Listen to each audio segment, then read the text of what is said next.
Yeah, look, it's a nervous situation as well. Like, and starting in such a critical heat, like for 5 and 4, it's their world title heats. World titles are going down in every moment, and so starting the first heat of the day is nerve-wracking. You know, positioning with, you know, with no one out there, it changes. Like, so it's kind of one of those things where it's a bit of a stitch up to be that first heat of the day.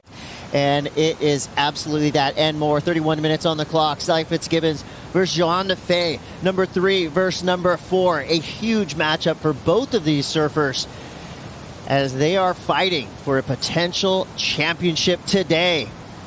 So Sally Fitz, you know how prepared Sally Fitzgibbons always is. Look back, Sally answering back here right after Johanne. Yeah, this is like, you know, Johanne's wave is, I feel like JoJo is, actually, you've got the two of the most fittest surfers in the water right now. These two women are prepared to go all the way. As we see the replay of Johanne, and I love to see the transition from the left. She's able to adjust to going on her forehand here. Huge slice through the first turn. Lovely finish, just dropping that back arm. That feels so good, Tyler. And it was a huge start. I mean, the bracket was busted on the women's side with Johanne Defay getting past Stephanie Gilmore. And as we see now, right back into it, you know, Sally Fitzgibbons, perennial title threat. Anytime she stands up on a wave, I mean, she always has potential to at least crack up into a 7. She's super consistent. Rare to see her make mistakes. And right here, you know, it doesn't look like she's swinging for the fences, but it looks like she's going for a solid score just to get something on the board. You see the scores right now, a 5.83 and a 3.33, so nothing super remarkable there, but that right there is going to get her straight into this heat. That wave, in the context of the heat, it's going to be a throwaway. And to utilize your priority, I know that the medium-sized waves today are really good, but you look, this has a flat face and a taper to it, a lot of white water in the face, and really no opportunity to get too critical on this wave for Sally. Yeah, I agree with you there, Rosie, because, you know, and it's a lot of energy spent. You know, when you're looking at that big picture, you really want to be selective. She did make the most of that. I do back her. I'm not saying that I know what she's thinking right now, but just in the sense of getting something on the board, which creates a bit of momentum, creates a bit of energy around you. You've completed a wave, you know, so that your completion rate's getting higher. You know, you've put turns on the board, you feel your wax out, you kind of get off that wave and like, all right, now let's go. There was a couple turns of consequence here, this being one of them. I think that was pretty fire. Yeah, and then that last end section maneuver too. And you know what? Like you said, for Sally to start building confidence at this point in the heat is so important because we know that Johanne's already coming in with momentum. I got to ask you about your picks. You know, I know that we had some incredible, as we see a quick wave there.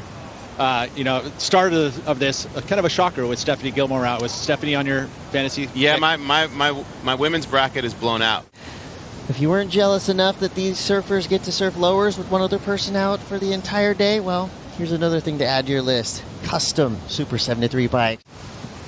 Well, that's just something that a lot of surfers have never experienced. Oh, this is paddling into a perfect Lower Trestles right, all alone, thinking about what is possible on this beautiful wave in front of Sally Fitzgibbons. Oh. Great opening snap there. She's got some room to work with here. You can tell just pacing herself, trying to match this wave, speed for speed. Big finish there.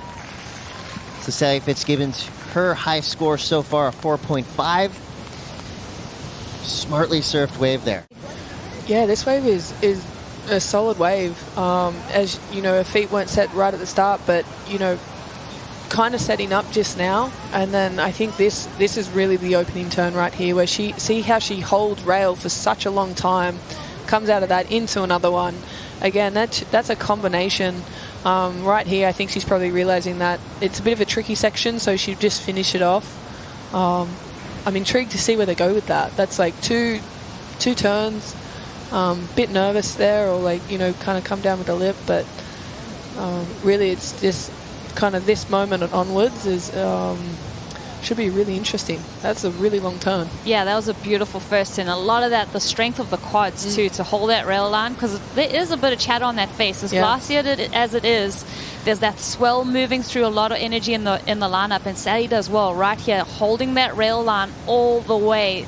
There's no bounce through it. That's incredible. Yeah, this will be an interesting wave to see where they go. And it comes in at 6.8. Tatiana Weston-Webb potentially facing Sally Fitzgibbons or Johanne Defay with 1:37 to go. Johanne Defay needing a 5.51 as Sally looks like she's locking into a left. We know how lethal her backhand can be. Great start there. Setting it up for this inside section. Generally speaking, that right there, that's where aerial surfing was born. It'll be interesting to see now. The surfers that have the experience in the lineup today already, are they going to have an advantage over a surfer who maybe has been sitting on the beach, watching, getting a little bit more nervous with each and every minute? Sally Fitzgibbons with that 11.33 total. And that's it. Our bracket busted again. Johanne Defay took out Stephanie Gilmore to match up with Sally Fitzgibbons in match 2. It's Sally Fitzgibbons with the win. She moves on to match 3 with Tatiana Weston-Webb.